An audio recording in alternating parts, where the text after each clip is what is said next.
I'm Tom, and I'm making a turn-based role-playing game called EverLoot, where you play as a group of adventurers dealing with a broken portal that takes you to a random dungeon every time you open it. For the last 2 weeks, I've been hard at work making updates and improvements to the game. The inventory screen got a bit of a makeover, and now you can see your character's stats and switch between their inventories using the gamepad in addition to the mouse. I've made a few other UI improvements as well, like replacing the damage UI and adding a minimap. That way you can keep track of where you are in the dungeon and help find your way back to the portal. Potions are finally consumable, so you can heal mid-fight, and the evac scroll has been set up as well for those times where you just need to get out of the dungeon quickly. My original idea for this was to warp the character back to the portal and then have them still have to interact with it in order to leave. I may still do this, but for now it just instantly warps the character out instead. I've implemented a couple of status effects as well. The red slime now has a chance to inflict burn on a character that it hits, causing them to lose 1d4 HP at the start of each of their turns for the next 2 turns. Reviving a player gives them the Revive Fatigue effect. This causes the player to only have 1 action point on their next turn. Sort of like the way Baldur's Gate handles things, however in EverLoot you'll be able to upgrade that ability. I'm still implementing skills and abilities for characters at the moment, but for now we can go inside of the editor to take a look. I can manually set a character's HP to 0 and revive them to see the normal effects. Now I can update the ability parameters, which would normally be done directly through a skill upgrade. By checking is improved, I'll be able to revive the character with an additional 1d6 health plus the reviving character's intelligence modifier. I can also set is quick at the same time to reduce the action point cost down to 1.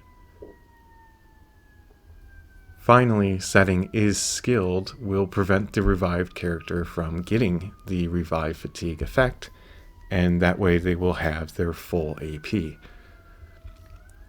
My plan is to give each of the characters 4 abilities and give all of those abilities to them to start with.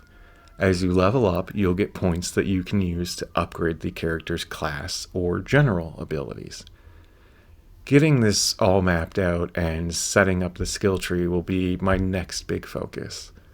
So if you have ideas for abilities or upgrades, or you just think that it's a horrible idea altogether, I'd love to hear from you.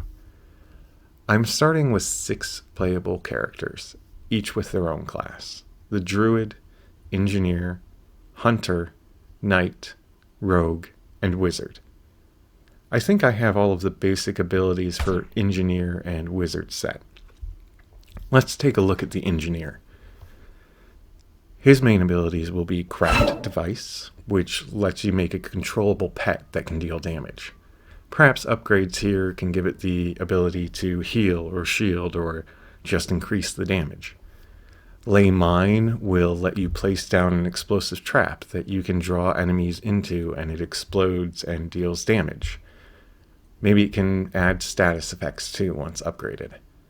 Firewall gives you the ability to lay down a literal wall of fire that burns anything passing through it, giving you the ability to control the field. Nano Guardians will surround you with a field of nanobots that damages anything within a 3-tile radius of you. This is what I'm thinking for the characters, and again, I would love your feedback. In the last devlog, I promised to dive into the systems and the dev cycle decisions a bit, so let's jump back into the editor and do that now. The biggest driving force behind dev cycles at the moment is visual improvements, not just UI, but things like minimap and abilities.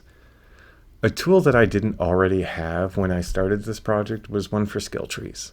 I already had tools for gaining level rewards, but those were fixed and not part of a visible branching tree. Behind the scenes, I've been building out a tool to help myself do that. I added a skills section to the database to define the general skills themselves, and then a skill tree section. This way I can reuse common abilities such as healing, crafting, and perks while still having a unique tree for each character. It's not much to look at now, but in the next devlog, it'll be able to create the full tree for me and generate the UI from it as well. Let me know if you enjoyed this behind the scenes peek and if I should go more in depth next time or cut it entirely from future videos. That wraps up Devlog 2 for EverLoot. I hope you've enjoyed these updates and thank you for coming along on this adventure with me. I appreciate all of the feedback and well wishes I've received so far, and I look forward to seeing you again next time.